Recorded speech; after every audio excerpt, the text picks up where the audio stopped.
જ્યારે પણ યમના પાન કરો ને ત્યારે હસ્તમાં લઈ જ્યારે મુખમાં પધરાવો ત્યારે એવો ભાવ કરજો, મારા રોમ રોમ સાથે પ્રભુનો સર્વાંગ સંબંધ. આ કોઈ જલ નથી, આ તો ભગવદ રસ છે. આ રસો વૈસા શ્રી કૃષ્ણ જ જલ રૂપે રસ રૂપે મારા હસ્તમાં છે, અને એને ગ્રહણ કરતા જ મારા રોમ રોમ સાથે એનો સર્વાંગ સંબંધ. આવો ભાવ રાખો તો અલૌકિક રસનો અનુભવ કરો. બંને પ્રભુના એ પરમ તત્વો ચરણ રજ અને અધર રસ, આ બંને જ્યાં એક જ સ્થાને મળી જાય એવું કોઈ સ્થાન હોય એ તો શ્રી યમુનાજીનું જલ.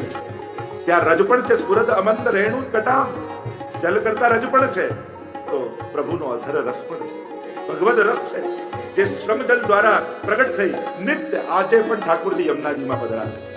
અને એટલા માટે યમુના પાનથી ચરણ રજ પણ મળે અને ભગવદ રસ પણ મળે. અને એટલા માટે કહ્યું સલિલમ મધુરમ. આગળ કહ્યું કમલ. આ કમલ મધુર છે એમ કહ્યું. યમુનાજીનું નામ લેતા કમલને યાદ કર્યા, કારણ કે યમુનાજી અનંત લાલ કમળ લપટ્યા, એ કમલોથી આપ્લાવિત છે. અને આ કમળ શું છે?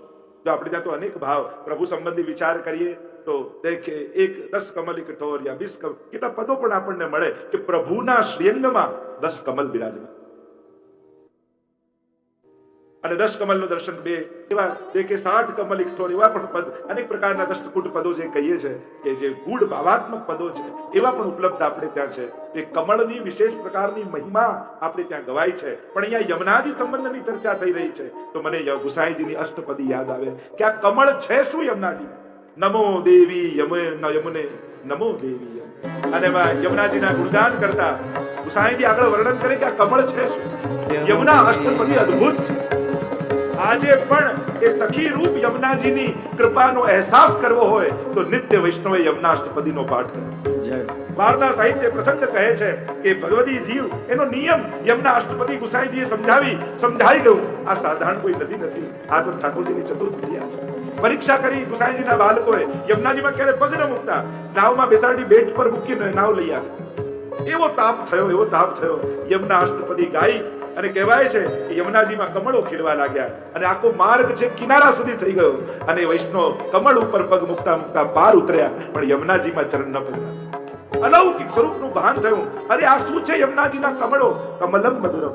કારણ કે રાત્રિના સમયે કોયણાઓ ખીલે, શ્વેત હોય, દિવસના સમયે લાલ કમળો યમુનાજીમાં ખીલે. તો ગુસાઈજી કહે આ બીજું કાંઈ નથી, કમલો એ તો શ્રી યમુનાજીના નેત્રો છે. કારણ કે રાત્રિના સમયે મહારાસ થાય, અનેક ગોપીજનો સાથે પ્રભુ રાસ ખેલ્યા પછી શ્રમિત થઈને અને રાસને આગળ વધારતા યમુનાજીમાં પધારે. અને યમુનાજીમાં પધારે ત્યાં ગોપાલદાસને પણ યાદ કરું કે ત્યાં ગોપાલદાસજી કમળોને વિચાર કરતા કરતા ભ્રમર ગુંજાર કરે અને મધુપ કરે ત્યાં ગાન, અને પછી કહ્યું મધુપ કરે ગુંજાર. તો કહ્યું હમણાં ગાનમાં તો સ્પષ્ટ શબ્દો હોય, હવે ગુંજાર કેમ કરવા લાગ્યા? ગુંજારમાં શબ્દો ના હોય, ત્યાં તો આડાવડા શબ્દો નીકળે. તો કહ્યું કે ઠાકોરજી મહારાજ ખેલતા ખેલતા યમુનાજીમાં પધાર્યા અને આપના શ્રમબિંદુ ઉડી કમલની ઉપર પરાગમાં આવી ગયા. અને પરાગમાં આવી ગયા, ભમરો રસ લેવા આવ્યો અને પરાગની જગ્યાએ શ્રમબિંદુ ચાકી લીધા, ભાન ભૂલી ગયો, ગાન ભૂલી ગયો અને ગુંજાર કરવા લાગ્યો.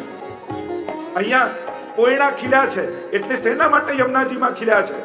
હજારો નેત્રો યમુનાજીએ પ્રગટાવ્યા. કારણ કે બે નેત્રોથી આ મહારાજની લીલા ને હું ભરી નહીં શકું મારી ભીતર, અને એટલા માટે હજારો કોયણાઓ ખીલવી મહારાજના દર્શન કરે. અને આખી રાત જાગ્યા હોઈએ ત્યારે આંખો લાલ થઈ જાય ને, એટલે સવારે ખીલેલા લાલ કમળો એ બીજું કાંઈ નથી, યમુનાજીની રાત્રિનો ઉજાગરો જાગરણ છે કે આખી રાત્રિ પ્રભુના દર્શન કર્યા, ભગવદ રસને પીધું એટલે નેત્રો લાલ થઈ ગયા છે.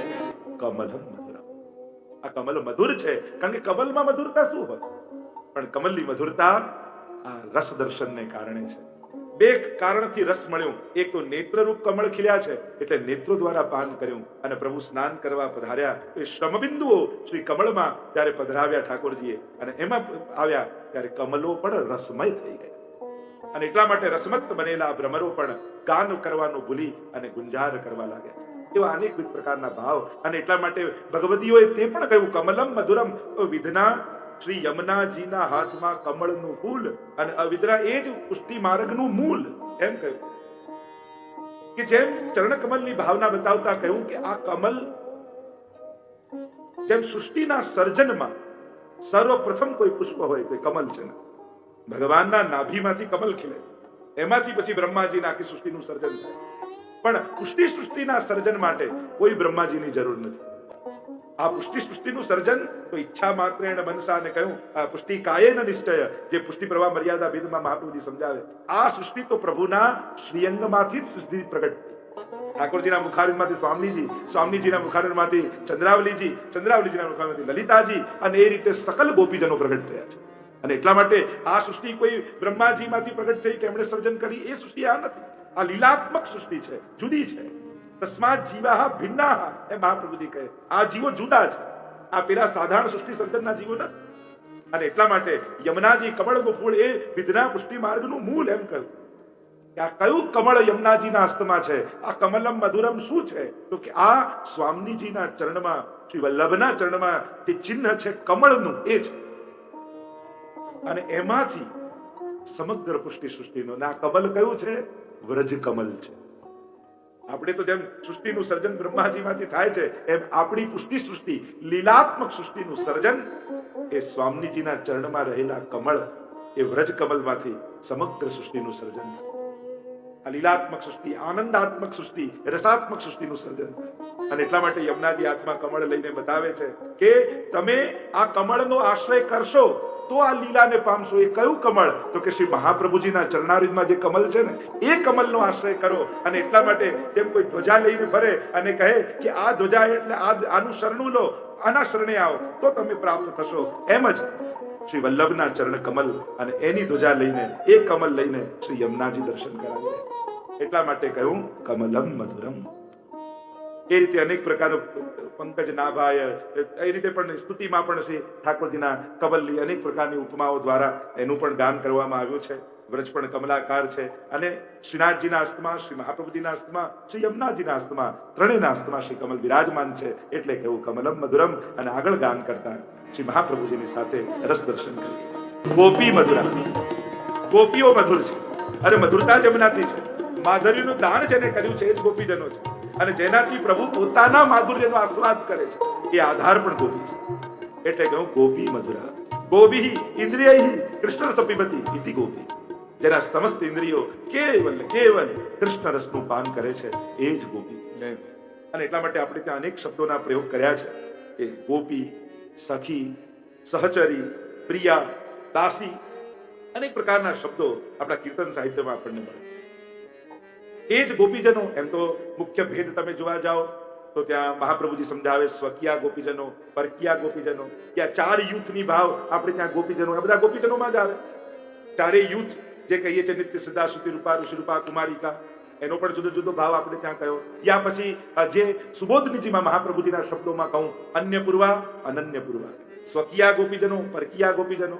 યા પછી એના પણ સૂક્ષ્મ ભેદ મહાપ્રભુજી સમજાવ્યા, તામસ, રાજસ, સાત્વિક અને નિર્ગુણ. એ પણ વ્રજભક્તોના અને ગોપીજનોના ભાવ અંતર્ગત આવે. એટલે તો ગોપી ગીતમાં 19 પ્રકારના ગોપીજનો 19 શ્લોક ગાય છે. એમાં તામસ, તામસ, તામસ, રાજસ, તામસ, સાત્વિક, સાત્વિક, સાત્વિક, સાત્વિક, રાજસ, સાત્વિક, તામસ, પછી રાજસ, રાજસ, રાજસ, સાત્વિક. સમજમાં આવે છે? નહીં તો જવા. તો આવા ભિન્ન ભિન્ન પ્રકારના ભાવ ભેદના ગોપીજનો અનેક પ્રકારથી બિરાજમાન છે. અને જેનો જેવો ભાવ એવી જ એની અભિવ્યક્તિ, એનો પણ આખો ક્રમ બતાવ્યો છે કે જેવો ભાવ એવી અભિવ્યક્તિ. એટલે કે શ્લોક જોઈને ખ્યાલ આવે કે આ બોલનારી ગોપી કોણ છે, એના પણ અંતર્ગત ભેદ બતાવ્યા. પણ 5 લક્ષણ આપણે ગોપીના જોઈ શકીએ તો એ ગોપી મધુરાનું પ્રાગટ્ય, કે આ ગોપી મધુરાનો રસ અનુભવી શકાય. ગોપી કોણ છે? સૌથી પહેલા કહું, જે સહજ છે, એ ગોપી સ્વાભાવિક સહજ પોતાની પ્રકૃતિના ભાવના અનુસાર પ્રભુના સુખનો વિચાર કરે છે, એ ગોપી. બીજું કહ્યું કે સ્નેહી છે, એ ગોપી સહજ છે પણ સ્નેહયુક્ત, અને એનો સ્નેહ પ્રભુની પ્રસન્નતા માટે. ત્રીજું લક્ષણ કહીએ તો ગોપી કોણ છે? કે જે સ્વાનુકૂલ છે, ગોપી સહજ છે, સ્નેહી છે પણ સ્વાનુકૂલ, પ્રભુને અનુકૂળ થાય છે. દાસમાં, સેવકમાં, ભક્તમાં અનુકૂળતાનો ગુણ સૌથી પહેલા હોય કે અનુકૂળ થઈ શકે છે. જો અનુકૂળ ન થઈ શકે તો એનો જ ભાવ એને ઉદ્વેગ કરનારો થઈ જાય, એની સેવા છોડાવનારો થઈ જાય. તો સ્વાનુકૂળતા. ચોથું કહ્યું જે સહયોગી છે, ગોપી એકલી નથી. પુષ્ટિ ભક્તિ એકલતાનો માર્ગ નથી. ક્યાંય તમને એકલી ગોપી ત્યાં ખૂણામાં બેઠી ધ્યાનમાં બેસી હોય એવું ક્યાંય નહીં જોવાનું. બધે યુથ છે, મંડળો છે. ગોપીઓ તો 4 સખી યમુનાના પાન કરીએ, બીજી સખીને લેતી જાય, એકલી નથી. હું જાઉં છું એવું નથી, ચાલો સખી કરીએ યમુનાના પાન. આજનો લાવો લીજીએ કાલ કોને દીધી, બીજી ગોપીઓને ભેગી કરે. એટલે જ અહીંયા ફૂલ મંડળી, કીર્તન મંડળી, ગ્વાલ મંડળી, ગોપી મંડળી, બધી મંડળીઓ છે. જ્ઞાન માર્ગમાં એકલતાની મહત્તા છે, આ રસ માર્ગમાં યુથ છે, સહયોગી છે. બીજાના મનોરથો પૂરા કરવા જે સહયોગ આપે ગોપી, સતત સહયોગમાં જે છે, આ સહયોગ પડવું પણ ગોપીપણાનું એક લક્ષણ. અને પાંચમું કહું તો જે સમર્પિત છે ગોપી, જેને સર્વસ્વનું ને સંપૂર્ણ સમર્પણ જેની ભીતર, આ ગોપીનું લક્ષણ. તો સખી, સહચરી, અનેક અનેક પ્રકારના ભાવો ત્યાં, પ્રિયા ભાવ અને અનેક પ્રકારના જે ગોપીજનોના લક્ષણ છે, એમાં 5 ભાવથી આ ગોપીજનની ચર્ચા કરી શકીએ. અને પ્રેમની પરાકાષ્ઠા છે એ ગોપી. એટલે ગોપી પ્રેમ કી ધ્વજા, જિન ગોપાલ કિયો વશ, ઉર્ધરી શ્યામ ગુજા. અરે કુલીન ચતુર્થ દુનિયામાં એ જ છે. લોકો કોઈ ધંધામાં આગળ વધી જાય, કોઈ ભણવામાં આગળ વધી જાય, કોઈ છલવામાં આગળ વધી જાય, આપણે કે આબો હશે. પરમાનંદાસજી કહે કે હોશિયાર તો એ છે કે પ્રભુ સન્મુખ થઈને ઉભો છે, જે પોતાના ઉદ્ધારના સમગ્ર માર્ગો પ્રશસ્ત કરીને બેઠો છે, એ જ તો હોશિયાર છે. ચતુરાઈ તો એ જ છે. આમ ગોપી મધુરા, ગોપીઓ મધુર છે, મધુર રસનો આસ્વાદ કરેલી છે. કીટ ભ્રમર ન્યાય એ મધુરાધિપતિનો આસ્વાદ કરતા કરતા સ્વયં મધુર બની ચૂકી છે. અને એટલા માટે ગોપી મધુરા કહીને આગળ કહ્યું લીલા મધુરા. પ્રભુની લીલા મધુર છે. કર્મ અને લીલામાં ભેદ છે. કૃષ્ણ તત્વને સમજવા માટે, દશમ સ્કંદને સમજવા માટે, પ્રભુ કૃષ્ણ ચરિત્રને સમજવા માટે આ બેનો ભેદ સ્પષ્ટ થઈ જવો બહુ જ જરૂરી છે. એક છે કર્મનો સિદ્ધાંત, બીજો છે લીલાનો સિદ્ધાંત. કર્મ અને લીલામાં ઘણો મોટો ફરક. કર્મ એટલે સાધારણ ભાષામાં સમજાવું કે કોઈ ખરાબ કામ કરે એને પાપ લાગે, એને ફલ ભોગવવું પડે, આ કર્મ. પણ કોઈ નાટકમાં વિલનનો રોલ કરે અને એટલો સારો કરે કે એને એવોર્ડ મળે કે આને તો વિલનનો બહુ સારો, તો આ નાટકમાં રોલ કરવું એ લીલા અને પાપ કરવું એ કર્મ. આ ભેદ લીલા અને કર્મનો છે. ઘણી વાર લોકો કૃષ્ણ તત્વને સમજાવવા માટે યા એના ઉપર આધુનિક કવિઓ, આધુનિક લેખકો કૃષ્ણએ આમ કર્યું, કૃષ્ણએ આમ કર્યું, કૃષ્ણએ આમ કર્યું અને આમ કર્યું એટલે આમ ભોગવવું પડ્યું. કૃષ્ણ કંઈ કરતા નથી. લીલાની વ્યાખ્યા જે થાય અનાયાસેન હર્ષાત ક્રિયમાણ ચેષ્ટા સ લીલા, જેમાં કોઈ ઇન્ટેન્શન ન હોય, અનાયાસેન હર્ષાત, કેવલ આનંદને અભિવ્યક્ત કરવા માટે જે કરવામાં આવે એને લીલા કહેવાય. નમામ કર્માણિ નિપંતિ નમે કર્મ ફલે સ્વાહા. સ્પષ્ટ ગીતાજીમાં ભગવાનના વચનો છે. મને કર્મ કરવાની કોઈ ઈચ્છા નથી, મને કર્મો લેપતા નથી, કારણ કે હું કર્મ કરતો નથી. એટલે કોઈ એમ કે ભગવાને આમ બાણ ખાવું પડ્યું કારણ કે બાલીને માર્યું હતું, નામ કરવું પડ્યું, નામ. પ્રભુ કોઈ કર્મ કરતા જ નથી. ભગવાનને કર્મનો સિદ્ધાંત લાગુ પડતો જ નથી, કારણ કે કર્મ કરતા જ નથી. અને એટલા માટે કર્મના સિદ્ધાંતના તરાજુમાં ભગવાનની લીલાઓને જોખવી નહીં.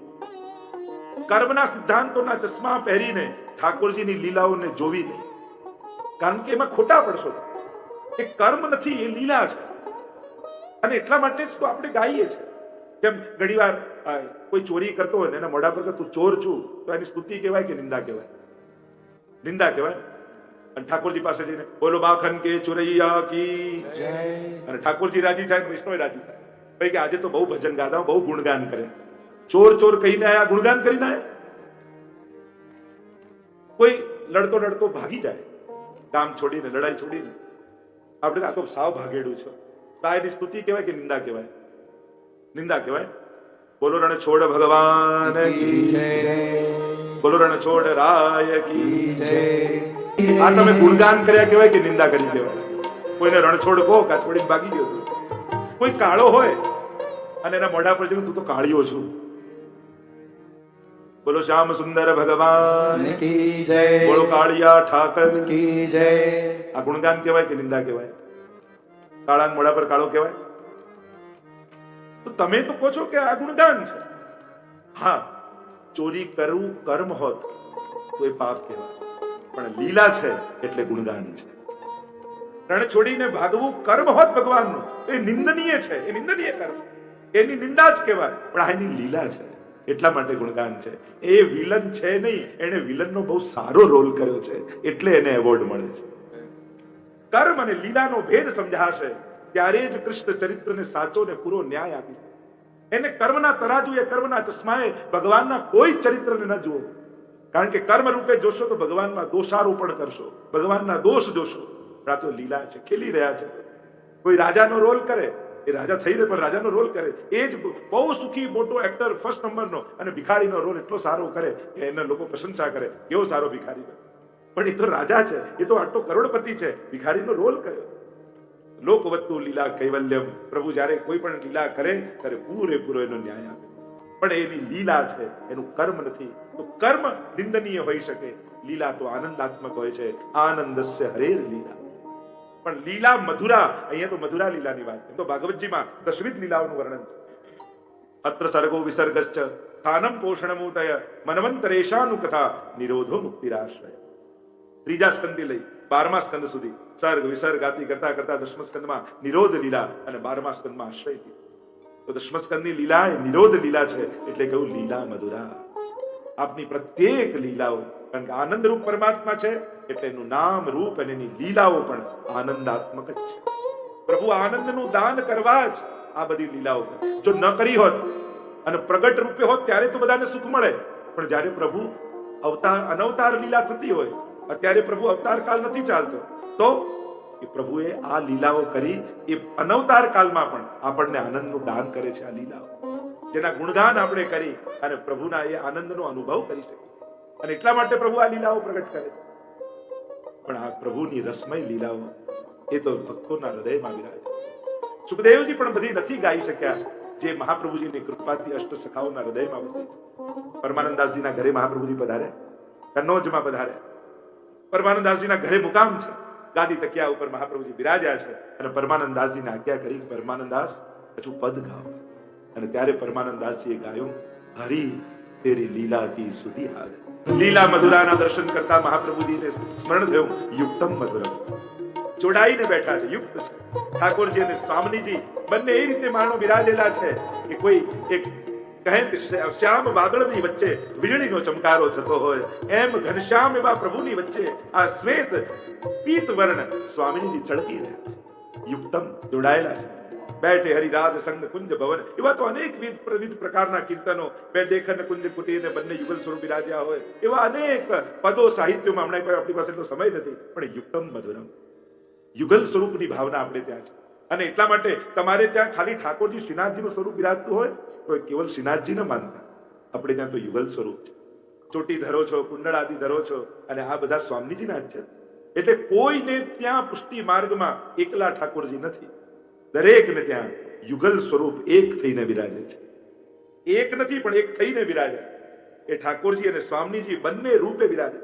ઘણી વાર ઘણા લોકોને એમ થાય કે ઠાકોરજી પધરાવો, કે સ્વામીજી પધરાવો, પછી કે હવે આ સ્વરૂપ નથી તો એ પધરાવો, પછી કે હવે યમુનાજીના લોટીજી નથી તો એ પધરાવો, પછી એમ થાય ગિરિરાજજી નથી બિરાજ, ગિરિરાજજી પધરાવજો. બધું પ્રભુની અંદર બિરાજિત છે. એ અનેક પ્રકારથી સુખનું દાન કરવા. આ પુષ્ટિ પુરુષોત્તમ છે, મર્યાદા પુરુષોત્તમ નથી. આ તો તમારો જે ભાવ લઈને તમે જશો એ દિવસે એવા થઈને તમને મળશે. અને એટલા માટે ભક્તિનો વિસ્તાર ન વધારો, ભક્તિનું ઊંડાણ વધારો. યાહી મેં યમુના, યાહી મેં ગોકુલ, યાહી મેં બ્રજમંડલો, સબન તે શ્રી વલ્લભ નામ બલો. નિષ્ઠા એવી વધારો કે યમુનાજીનો ઉત્સવ હોય એ દિવસે તમારા શ્રીનાથજી તમને યમુનાજી જેવા દેખાય. મહાપ્રભુજીનો ઉત્સવ હોય ત્યારે વલ્લભ રૂપે એમના મુખારવિંદમાં દર્શન થાય. અન્નકૂટનો ઉત્સવ હોય ત્યારે એ જ સહસ્ત્ર ભુજાધર દેખો હરિ ભોજન કા માનો ગિરિરાજજી રૂપે સહસ્ત્ર ભુજાથી આરોગી રહ્યા છે. એવા તમને તમારા ઠાકોરજી દેખાય. આ નિષ્ઠાની વાત. એટલે વિસ્તાર નહીં, નિષ્ઠા વધવી જોઈએ. સ્વરૂપ મોટું કરી દેવાથી કોઈ કે 4 ફૂટનું સ્વરૂપ, કોઈ 5 ફૂટનું સ્વરૂપ, તો ભગવાન મોટા ન કરવાના હોય, શ્રદ્ધા મોટી કરવાની, વિશ્વાસ મોટો કરવાનો હોય. 7 તાળના ઊંચા મથુરાધીશ પ્રગટ થયા. મહાપ્રભુજીએ કહ્યું ગોદમાં બિરાજો એવા થાવ તો સેવા કરીએ. અને રૂપમ મધુરમ આપણે એવા થઈ ગયા. તો આ જ પુષ્ટિ માર્ગની વિશેષતા છે. તો યુક્તમ મધુરમ સાથે જ છે. એટલે ક્યારે પોતાના પ્રભુને એકલા ન જાણતા. ઠાકોરજી અને સ્વામીજી બંને એક સાથે સ્વરૂપમાં આવે. એટલે તો નખવેસર ધરીએ છે અને કુંડળ કર્ણફૂલ આદિ ધરીએ, અને એ અનેક શૃંગાર સ્વામીજી જેવા ઠાકોરજી ધરે છે યુગલ સ્વરૂપે. આગળ કહ્યું મુક્તમ મધુરમ. પ્રભુ આપનું મુક્ત થવું, મુક્ત કરવું એ મધુર છે. પ્રભુ અનેક લીલાઓના બી પ્રસંગ છે. વત્સાન મુંચન પછી સમય ક્રોશ સંજાતા, જે બાલ લીલામાં પણ વર્ણન આવ્યા. વાછરડાઓને ક સમય મુક્ત કરી દે છે. સુબોધનીજીમાં મહાપ્રભુજી સમજાવે છે આ વત્સ કોણ છે? વાછરડું નહીં, વત્સ એટલે ભક્ત.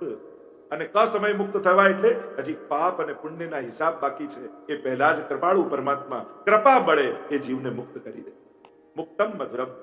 આગળ કહ્યું પ્રભુ અનેક કર્મ બંધનોથી જીવને મુક્ત કરે છે, એની પણ અનેક પ્રકારની લીલાઓ છે. અને એનું ગાન કરતા શ્રી મહાપ્રભુજી આગળ કહે, દ્રષ્ટમ મધુરમ. આપના નેત્રો તો મધુર છે, નયનમ મધુરમ તો છે, પણ દ્રષ્ટમ મધુરમ, આપની દ્રષ્ટિ પણ મધુર. ઘણી જગ્યાએ શિષ્ટમ કે સુષ્ટમ કે અનેક પ્રકારના બીજા શબ્દો પણ પ્રયોગ થાય, પણ મૂળ આચાર્યોની ટીકામાં, મધુરાષ્ટકની ટીકામાં અહીંયા દ્રષ્ટમ શબ્દ છે. અને એટલા માટે દ્રષ્ટમ મધુરમ, આપની દ્રષ્ટિ મધુર છે, આપની દ્રષ્ટિમાં જ માધુર્ય છે. પ્રભુ પોતાના ભગવદ રસનું દાન કેવલ દ્રષ્ટિ માત્રથી કરે.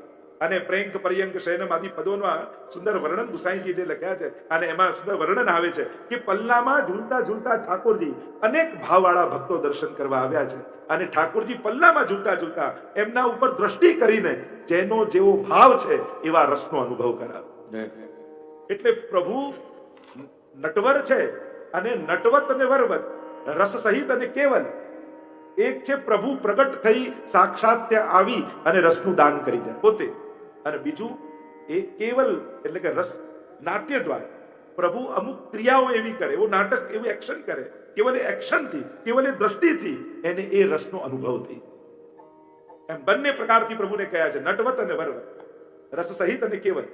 તો નાટ્ય દ્વારા પ્રભુ એ એક્ટિંગ દ્વારા, પ્રભુ એના હાવભાવ દ્વારા અને અનેક હાવભાવ દ્વારા પ્રભુ એ ભાવનું દાન કરે. આપણે ત્યાં તો કેટલા પદો ખેલના દિવસોમાં પણ આવે છે ને, કે નયનન ખેલે હોલી. ઠાકોરજી કેવલ નેત્રોના ઈશારા દ્વારા હોલી ખેલી રહ્યા છે, એવો પણ ભાવ છે કે જયારે આમ આંકી કરીને નેત્રો આમ કરે તો આપના નેત્રો રક્ત વર્ણના છે, અને એમ લાગે જાણે પિચકારી છોડી હોય. આ કાજળ એ ચોવા જેવું લાગે, લાલ રંગે અબીર જેવું લાગે. અને જ્યાં ચોવાની પિચકારી કાજળની છોડી હોય ઠાકોરજી આમ નેત્ર કરીને, અને જ્યાં આમ કરે એટલામાં સ્વામીજીની એક લટ મસ્તક પર હોય ને, એ સીધી નીચે આવી જાય મુખારવિંદ પર. એટલે એમ લાગે કે ચોવાના પિચકારી ઠાકોરજીએ છોડી અને સ્વામીજીના મસ્તક પર વાગી પિચકારી, અને ચોવો નીકળી રહ્યો. આવા અનેક પ્રકારના હાવભાવની આપણે ત્યાં લીલાઓની, આવા અનેક પ્રકારના પદ સાહિત્યમાં કે પ્રભુની એ દ્રષ્ટિ માત્રથી પ્રભુ કેવા કેવા રસોનું ઉદ્દીપન કરે છે, એવા પ્રકારની લીલાઓનું વર્ણન આવ્યું છે. એટલે કહ્યું દ્રષ્ટમ મધુરમ, આગળ કહ્યું શિષ્ટમ મધુરમ. પ્રભુનું શિષ્ટાચાર એ પણ મધુર છે, પોતે શિષ્ટ છે, શિષ્ટમાં રાખે છે, અને ઉદ્દંડ થયેલા વ્રજભક્તોનું પણ શિષ્ટ કરે છે પ્રભુ. એવા ઠાકોરજી આપણા છે. ગોપા મધુરા, પૂર્વમાં કહ્યું ગોપી મધુરા, પણ જેવી ગોપીઓ મધુર છે, માધુર્ય રસને જાણનારી છે. સખ્યમ મધુરમમાં તો કહ્યું હતું, પણ સખ્યતા તો અનેક લોકો સાથે પ્રભુની છે. પણ આ ગોપોમાં વડીલ ગોપો, સમાન વયના ગોપો ને નાના ગોપો, એવા અનેક પ્રકારના ગોપો બ્રજમંડળમાં છે. પણ એને પણ કહ્યું મધુરા, મધુર ભાવને જાણનારા છે.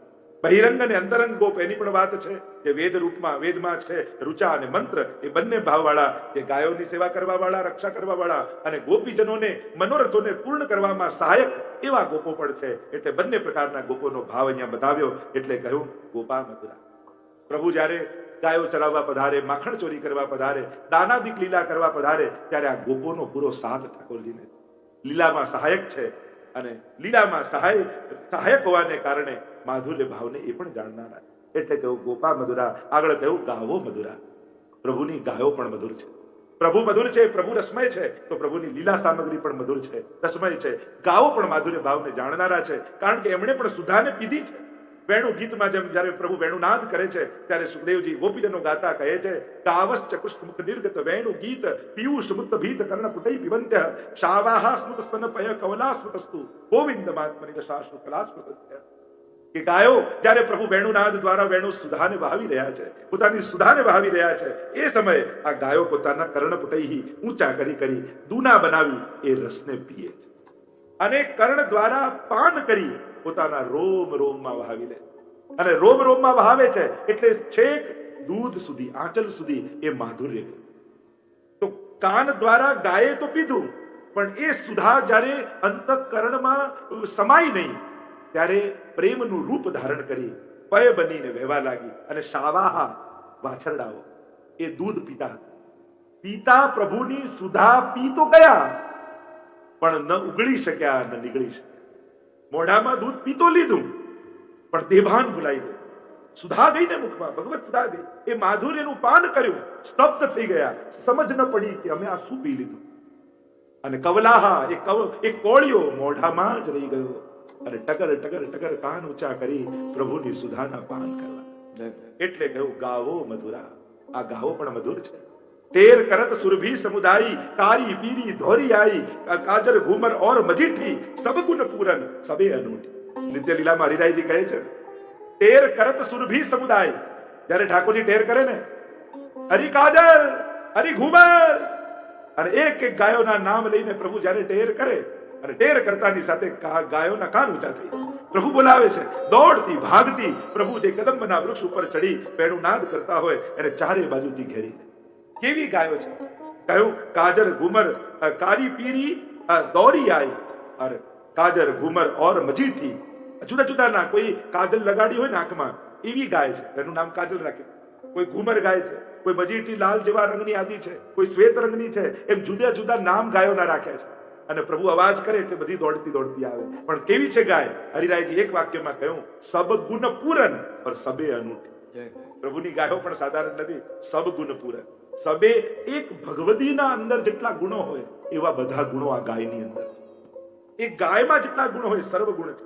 સબ ગુણ પૂરન અને સબે અનૂઠી, અદ્ભુત છે ગાય. ઠાકોરજીની ગાયો સાધારણ ગાયો જેવી નથી. અને એટલા માટે તમે જોશો ને ઠાકોરજી પાસે ખંડપાટ ચોકીમાં ગાય રાખી હશે ને, તો એકલી ગાય ના હોય, વાછરડું દૂધ પીતું હોય ને એવી ગાય ઠાકોરજી આગળ રાખવામાં આવે. આપણા પુષ્ટિ માર્ગના ક્રમમાં એવો ક્રમ છે કે જ્યારે ખંડપાટ ચોકી પર ગાયો રાખો ત્યારે ખાલી ગાય નથી હોતી, દૂધ પીતા વાછરડાની. એ આપણે ત્યાં આપણે વૃત્રાસુરને પણ યાદ કરીએ. અજાત પક્ષાયો માતરમ ખગા સ્તન્યમ યથા વત્સ તરા સુધારતા પ્રિયમ પ્રિયેવ વિષિતમ વિષન્ના મનોરવિંદાક્ષિ દક્ષતે ત્વામ. આ પુષ્ટિ લીલા છે પ્રભુ. આ સુધા સાંભળીને ગાયો પોતાના માધુર્યનું પાન વાછરડાઓને કરાવી રહી છે. એ ભગવદ રસનો અનુભવ એમને થઈ રહ્યો છે. અને પાન કરાવવું એ પુષ્ટિ છે, પોષણ કરી રહી છે. એટલા માટે વાછરડા સાથેની ગાય ઠાકોરજી આગળ રાખી છે. સબગુણ પૂરન સબે અનૂઠી, ધોરી કો પય પરમ રસાલા, સાત ઘૂંટ ભર પીજે લાલા.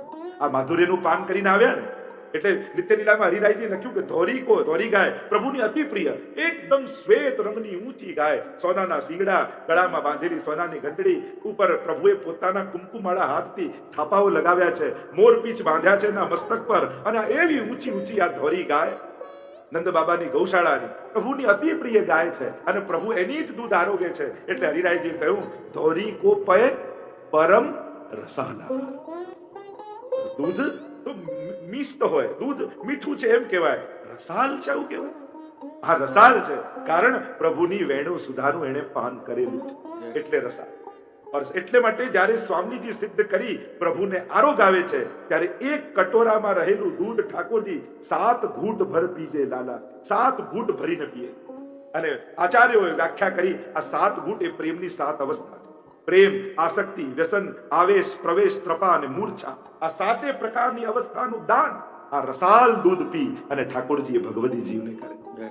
તમે એક વાટકીમાં દૂધ ધરો ને ત્યારે એ વાટકી ઠાકોરજી 7 ઘૂંટ ભરીને પીએ અને તમને પ્રેમની 7 અવસ્થાનું દાન કરે. અને એટલા માટે ગાવો મધુરા, આ ગાવો પણ મધુર છે.